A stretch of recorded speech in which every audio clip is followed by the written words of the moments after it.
welcome back to Head to Heart Podcast. I'm your host, Jenny Markham. This isn't our regular intro because today I have a very special surprise for you. It's our Christmas episode, and many of you will be visiting family or staying with family or going to holiday work parties. Whatever your festivities may be this year, my friend Anna and I actually recorded this holiday episode for you 2 whole years ago. So I came across this relic in my backlog, and it is so fun for me to discover an old recording I forgot I had. But in this episode, we took a poll and had you guys as listeners send in some of your top struggles that you deal with over the holidays. We chose the top 5 struggles. There were a lot of repeats in there. Narrowed them down to 5, and we decided to record this to help you enjoy and thrive in the holiday season. So as you listen to this episode, keep in mind there are some little things here and there that have changed over the last 2 years. For example, I call her Anna DeLoach in this episode, and she says she's unmarried, but she recently got married. So exciting. So little things like that are different, but most of the episode, solid. So excited to share it with you. Without further ado, please enjoy this Christmas episode. Welcome back to No Idea, the podcast where you have no idea what we're going to talk about, and we have no idea how it's going to go. I'm Jenny, your host, and I'm back and recording an episode, and I have my dear friend Anna joining us. So say hello, say hello. Hello. Anna has been on 2 podcasts previous to this, so you might recognize her voice from the podcast about rest, and then also Fatherhood of God Part 2, where she's also with Hannah, but Hannah's not joining us today. It's just Anna. Just want to make that clarified for everyone. So Anna, why don't you introduce yourself? Hi, I'm Anna. I'm 23 years old, and a few things that I'm passionate about. I am super passionate about holistic health. Yes, health for the whole being. All around. I'm passionate about education, and I'm also super passionate about the hit TV show Friends, not The Office. The Office sucks. Just Friends. Friends is always better. And me and Jenny have been friends for 4 years now. Wow. That's like basically all our college years. Yeah, but we only were in college for like a year and a half together. Yeah, isn't that weird? Yeah. We were friends for our college years technically, but we're only in school, the same school at the same time. For a year and a half. That's crazy. That's it. Wow. Wow, friends really do last forever. Okay. Love it. So we know so many of our listeners are college students and maybe going home after a semester at college or a couple years at college. We know that so many of you are going to visit family, whether you live close or far from them. And so there are certain struggles that come with going home for the holidays. There is just no getting around it. Even though the holidays are a very joyful time, they can also be a time where you struggle and things feel different. You're not usually in your normal environment. So we decided to make this episode because everyone struggles with something around the holidays. It's never a completely and totally perfect and peaceful time, right? Never. So this may be a new experience for some people of going home for the holidays, or it may be an experience that is just really hard all around. So we just decided to make this to try to help you guys with anything that's coming up in your anxiety-o-meters for the holidays. Basically, if I could wrap it up in a few sentences, right? Yeah, for sure. I feel like even if you haven't like gone away from home, and just like holidays in general can be stressful too, even if you're not going home for it. Yeah, and you're like, everyone gets a gift. I have like Oh my gosh. 70 members of my family I need to get gifts for. Stressful. So, tip number 1, joint gifts, people. Joint gifts. Yep. Gift cards. Yes. And we also asked some questions through the Instagram of what are some things that make you the most nervous about going home for the holidays. And we broke up a lot of our answers, which thank you so much for anyone who answered those questions, into basically 3 categories. And there are a lot of variants of every family is different. So we broke them up into mini categories under that because we are organized people. Yes. That's right. Subcategories. So Anna, why don't you start us off? We're just going to be telling some personal experiences about these struggles, and then also some experiences of what we've done to become less anxious about them, to fix problems, to help people feel included, to mend relationships with family members and friends and just all the things that make the holidays stressful. So Anna, why don't you start us off? Okay, yeah. One of the big questions that were asked was around just family and maybe even friends that don't understand your faith and your beliefs. And the decisions that you make through those beliefs. Yeah. Like saying, well, I want to be a missionary when I'm older. Or I want to work for a nonprofit. Or that could include even volunteer work that people just don't understand. Mm-hmm. So Anna, have you had experience with that? And what did you do to help yourself fix that? Yeah, so I do come from a family where some of them are Christian, some of them aren't. Faith has changed a lot. And so I feel like just not having the expectation that either they're going to understand or they're not going to understand, and just going into it with just even an open mindset. I usually do, like, ready to answer their questions, but knowing that, like, I don't have to come in with a full answer either. Mm-hmm. You know, if they don't understand, then that's okay. Mm-hmm. I can still do what I want to do. I can do what God has called me to do and be okay with that. And then it's not your job to force them to understand. Yeah, also, I have noticed a huge difference when I do pray for my family or my friends on a daily basis. It changes my mindset towards them. And sometimes it's actually, this can be kind of terrifying. So sometimes I'm like, why do I do this? But by praying for them, it'll almost open up conversations, I feel like. Like God kind of like guides that. And it opens up good conversations. And I don't think I've ever had like a negative experience if I've gone into it after praying and after spending time with the Lord. Yeah. Because I feel more led by Him and not just by my own desires and wants for them to understand. Yeah, and we just want to ask ourselves, we're like, okay, well, am I just expecting this family member or friend to give me a lot of crap for the things that I'm doing? Or am I going in saying, like, Lord, I can't make them understand, but you can. Yeah. And if you give that to the Lord first and actually pray for them on the daily, then the situation will just all around be better because your heart will be in the right place. Yeah. Also, something I just thought about, too, while you were saying that was also having the opposite mindset of, so say, I don't know, I feel like I had this mindset when I was first in school, like wanting to be a missionary and going in and thinking that, you know, it's so great that I want to be a missionary, and having that mindset that they're all going to like applaud me almost in a way, and almost looking for their approval in a way of what I'm doing, because that can be really disappointing too. Yeah. So. And it's like, you're not seeking their approval in the first place. No. We also got a lot of questions of saying, well, how do I deal with my unhealthy family dynamics when I go home for the holidays?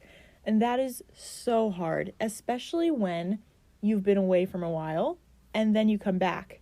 And I would just like to encourage anyone who feels that way and that your family is operating out of unhealthy dynamics, is that the fact that you recognize it's unhealthy is evidence of growth, of like, you've noticed that the things that they're doing or saying are not exactly helpful, and that makes you just have a little bit of an advantage of like, okay, when I go back into this situation, I do not have to conform back to your old ways or agreeing with what they're doing in some way. And we also thought that some space might be good. It obviously varies from family to family because everyone is different. But if you know that placing yourself in certain situations is not going to be good or helpful for you, then you need to think about boundaries before you go back home. Say it with me. Yes, before. Because once you get into the situation, everything, if you don't have those boundaries set ahead of time, is going to go downhill real fast. So if you need space, think about what you need space from and how much space you need. Would you add anything onto that? Yeah, even I feel like this is where it comes as like an introvert and extrovert thing too, because I mean, introverts can be really good about that and just being like, hey, I just need time by myself, and you can kind of sneak away. But you blame it on yourself. Right. You're like, I just need to recharge. Yeah. Because I do that a lot. But I feel like as extroverts, I have a lot of friends that are extroverts, and they want to be around people, and so they almost just continue to put themselves in those situations because they want to be around their community, they want to be around people, and that's how they thrive, and that's great. But it's also hurting their soul because they're around unhealthy relationships and unhealthy places. So I feel like that comes in with you can surround yourself with people that aren't present with you either. So if you need that people time, call a friend that is from your college that's close to you, that might be home on the holidays too, and get your people time from that too. You don't have to be around those unhealthy relationships. Yeah. You don't have to settle for, I need people time, so I should just, settle for unhealthy people time. You can be like, well, I want it to be good for me too. Yes. Fill your soul. Fill your soul. Okay, Anna, take away the next one. Yes. So, something that has been asked, and I feel like I've dealt with a lot, is helping everyone feel included in your family. I feel like a lot of that comes from, it can come from families who are still, like, together and hadn't struggled with, like, divorce or separation in their family, but at least from my point of view, it comes from a lot of separation, and it can be really difficult when you have maybe both sides of your family together in the same room, and you're like, okay, how do I hang out with my dad's side of the family and my mom's side of the family? How do I hang out with all of my grandparents, all of my siblings that maybe don't get together a lot and don't get along? You just see them one time a year, and you're like, I hope this goes well. Right. And I know something that I struggled with a lot on the holidays during those times. I hadn't even gone away to college yet. This was high school me dealing with this. This is on the daily. This was I didn't go away and then come back home. I just remember Christmas and wanting to spend time with certain people in my family. And I love my whole family, I really do. But I get along with certain people a little bit better than others. And I felt so much pressure being the middle child, being a 9 on the Enneagram, to have to be that person for everyone and make everyone feel included and talk to every single person. Like that pressure is on you. Yeah. To make it work. Right. And sometimes, I would talk to someone and it would just be like, it's hard to talk to that person. It's awkward and I don't really enjoy it. And I just had to realize that that's not my role in the family. That's not my job. And other people can go and talk to those people too. I don't have to be the person that goes around and talks to every single person. So yeah, you didn't need to take on the role as peacemaker, because the only person who assigned that to you was yourself. Yeah. Of thinking well, if people are getting along or someone feels left out, I did something wrong. Right. I must have messed up. And that's just not true. Yeah, especially when you're dealing with adults too. They can step up and they can go talk to other people as well. They are adults. It is not your job to go to that adult in the corner and make them feel included. They can come over themselves. You can invite them, but you don't have to go sit in that corner with them. And if someone has some kind of bad experience or says they feel left out in the holiday season, that does not mean that is automatically your fault. Yeah. And I also think it's just differentiating between guilt and priorities of thinking I am spending time with this person because I feel guilty. What if I don't spend enough time with them? What if they say they feel left out? What if they make a comment indicating that they aren't having a good time or something like that? That would be operating out of guilt. And then priority is I barely see this person, or I see them once a year and I really want to get to know them more. So you go and spend time with them, talk to them, even if it is a little awkward. It's just a little different between guilty and priorities. Another topic that we got a lot of questions about was, how do I avoid slipping back into old patterns, habits, or addictions that are unhealthy? And this one is just something that I felt like I dealt with almost every time I would go home, because I felt like I had grown every time in those times that I was away from home. Not saying that I don't grow when I'm at home, but I was away from home for quite a bit of time. So I just felt like a different person every time I would come back, which is great evidence of growth. I want to applaud anyone who feels that way or feels that anxiety of the fear of slipping back in old patterns, that you have grown. So congratulations, you can continue growing no matter how long you are at home. And I think that a very practical step for me that really helped my visual senses connect with my heart, and that I am a different person, I have grown and changed, is that I would rearrange my room or my space every time I would go home, because I would think if it stays like this reminds me of when I was back in old patterns, or I thought differently, or I wasn't living with integrity or something like that. So I would kind of rearrange my space just to indicate to myself, this is a new season, new chapter, or something like that. And it just really helped me. Yeah, I love that because I feel like the space that you're in general reflects like your mental health in general, and it can impact it. So that's so good.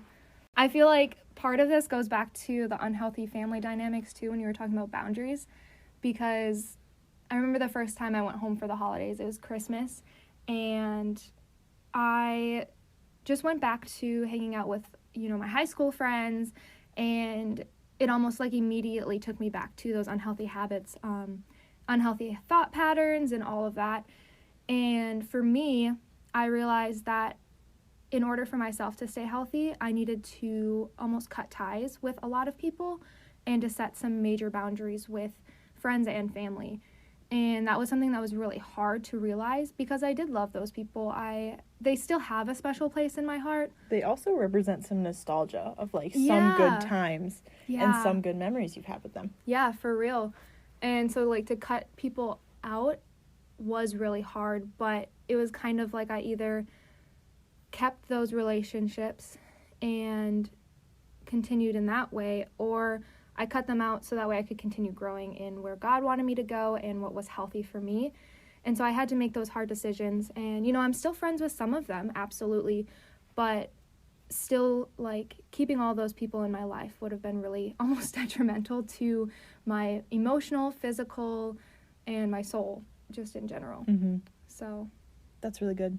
Also, if you have good influences in your life that have helped you grow, even if they're not at home with you, I would just encourage you to keep in contact with those people. If it's an accountability partner or just really good friends that necessarily aren't from your hometown that you're going back to for the holidays, keep in contact with them. Make sure you're calling them or texting them, keeping them updated, and just remembering that you have really good influences in your life and you're not alone even when you go back to your home setting.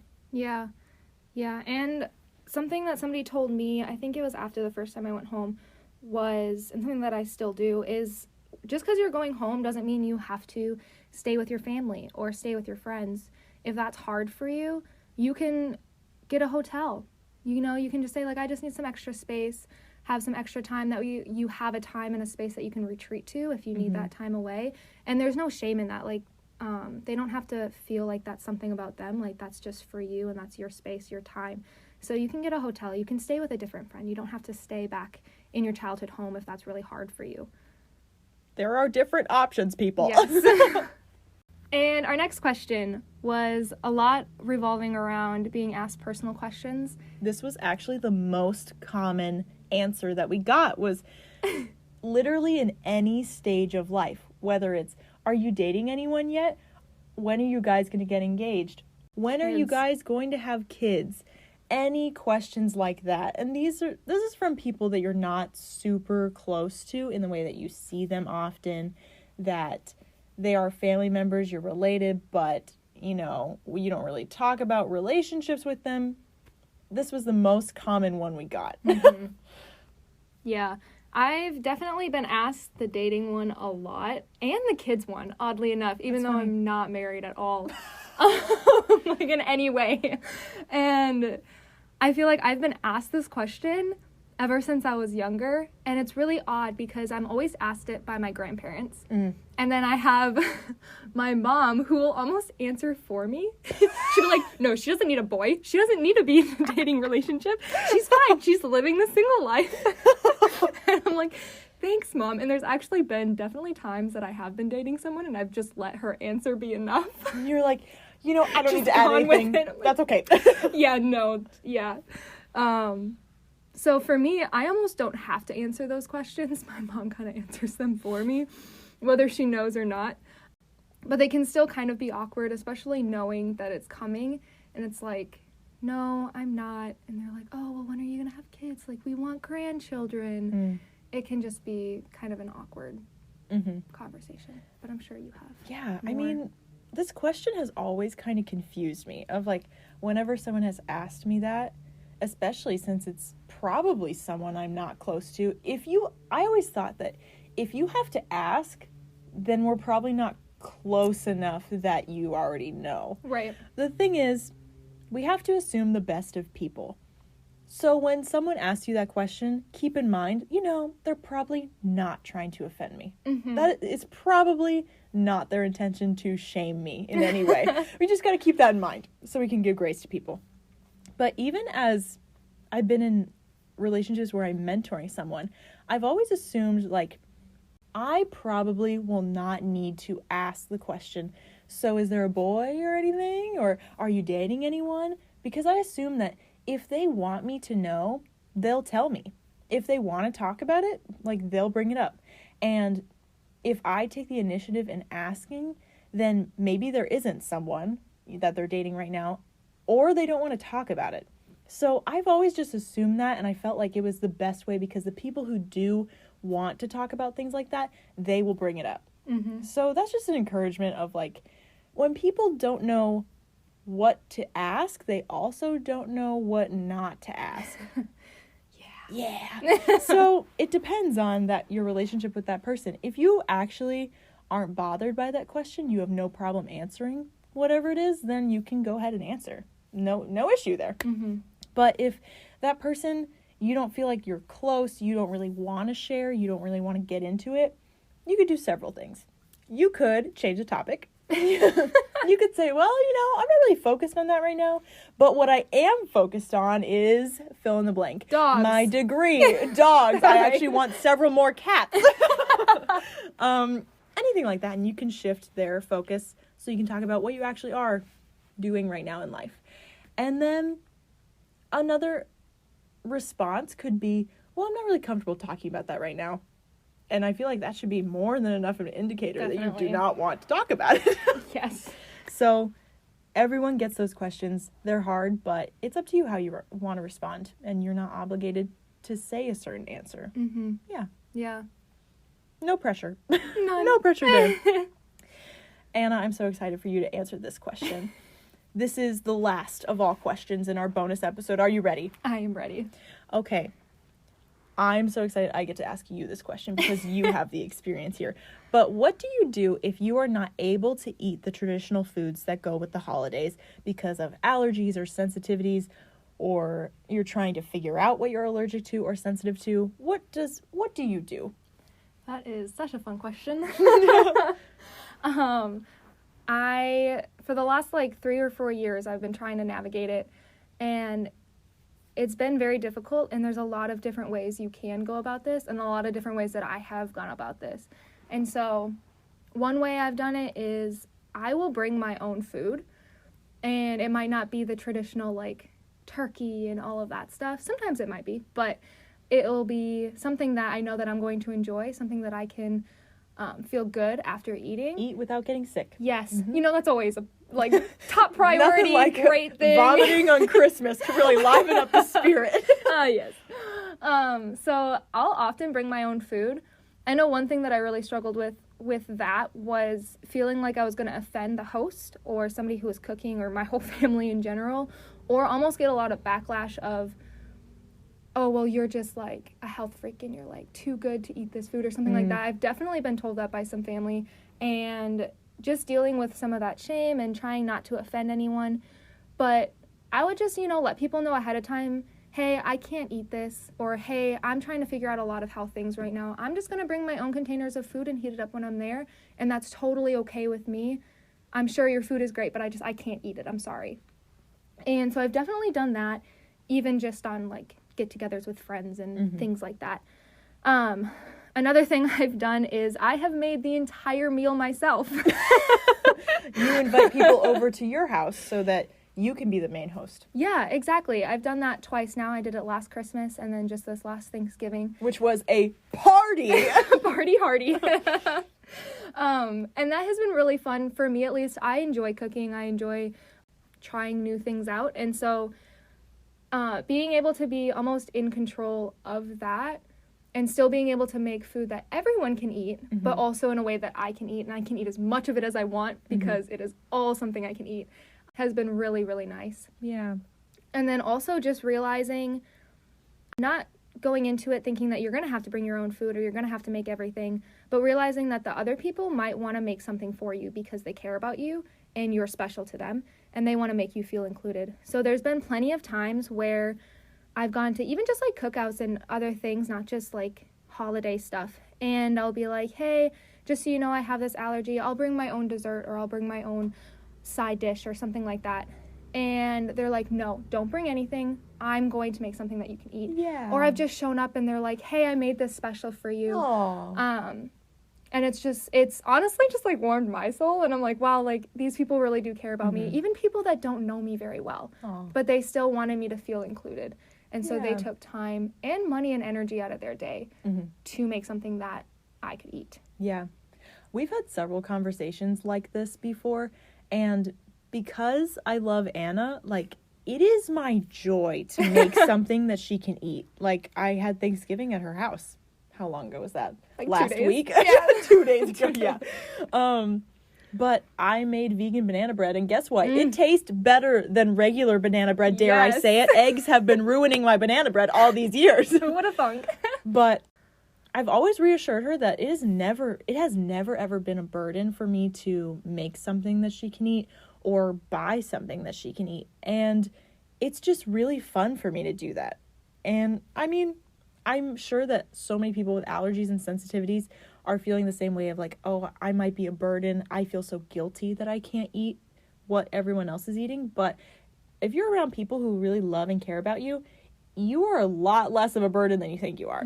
I don't think that people will give you a hard time or care about your sensitivities in the way of feeling like it's a burden if they really, enjoy your presence there. And the other alternative would be like, oh, well, you can't eat anything, so just don't come. Do you think anyone's actually going to say that? Yeah. That would be terrible. So you're not a burden, and your presence is enough to go the extra mile of making something that you can eat. Yeah, just be open about it, because there's been times where I haven't been open about it. It's been real awkward, guys. They're like, yeah, I made this special dish for you, and I'm like, I can't eat anything in it because I'll die. Because I didn't tell you ahead of time, so sorry. Yeah. So as long as you're just open and outward about it, it'll be okay. You'll figure it out. Yeah. We really hope this helped you guys. And we hope that these questions and answers just really helped you become less anxious about the holidays, because we all have struggles that go on during the Christmas season. So, 'tis the season to be jolly and not anxious. Fa la la la la. So, Anna, thank you so much for being on this episode. And you have a lot of great advice surrounding this. So, thank you so much. You're welcome. Thank you. Well, we're signing off. This is Anna and Jenny. See you next time. Thank you so much for listening to this episode of Head to Heart Podcast. It's a joy to record them and a joy to have you listen. Since you're a dedicated listener and made it to the very end of the episode, I have 2 gifts for you. One is that I have a free resource linked in the show notes for you. It's a resource created to help you take the truth you've learned either in this episode or in a previous one and apply it to your life. The second gift I have for you is access to my seasonal playlists. Every season, summer, fall, winter, spring, I create a regular playlist and a worship playlist that will be ongoing throughout the season. And you'll be able to follow it on Spotify if you need some good boogie tunes. Because let's be honest, in another life, I would have been a DJ. So you now have full access to meet all your seasonal music needs in the show notes. As always, I love hearing from you. So follow me on Instagram and send me a DM of how this episode impacted you. The handle is headtoheart_podcast. And if you would be so kind, leave a 5-star rating and review on Spotify, Apple Podcasts, or the website. By doing this, you'll help me get more amazing guests on the show in the future. I'll be releasing new episodes to you every other Friday, so stay tuned and thanks for joining us.